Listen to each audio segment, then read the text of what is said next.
छंद 3 प्रकार के होते हैं। पहला वर्णिक छंद, दूसरा मात्रिक छंद और तीसरा मुक्तक छंद। पहला छंद है वर्णिक छंद।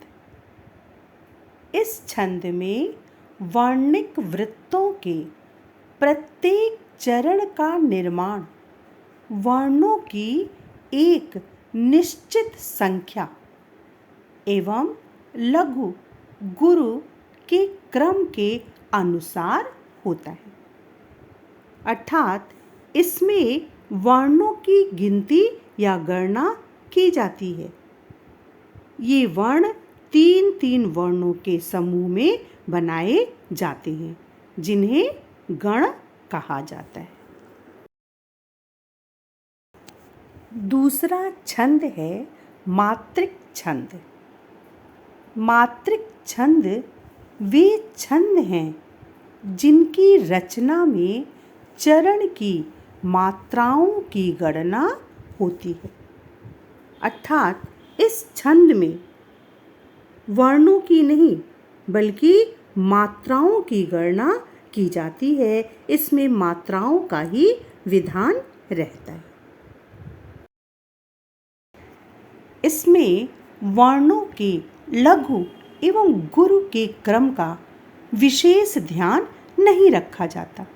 मात्रिक छंद में मात्राओं पर विशेष ध्यान रखना होता है, जैसे दोहा छंद, सोठा छंद, चौपाई छंद, रोला छंद। ये मात्रिक छंद हैं। इसमें मात्राओं पर विशेष ध्यान दिया जाता है। इस छंद में मात्राओं का ही विधान रहता है। तीसरा छंद है मुक्तक छंद।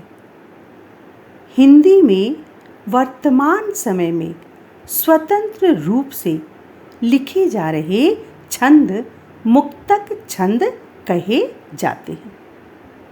इस छंद में वर्णों या मात्राओं का कोई बंधन नहीं रहता, जबकि इसके पहले के दोनों छंदों में वर्णिक छंद में वर्णों पर विशेष ध्यान दिया जाता है और मात्रिक छंद में मात्राओं पर विशेष ध्यान दिया जाता है, लेकिन मुक्तक छंद स्वतंत्र है। इस छंद में वर्णों या मात्राओं का कोई भी बंधन नहीं होता है।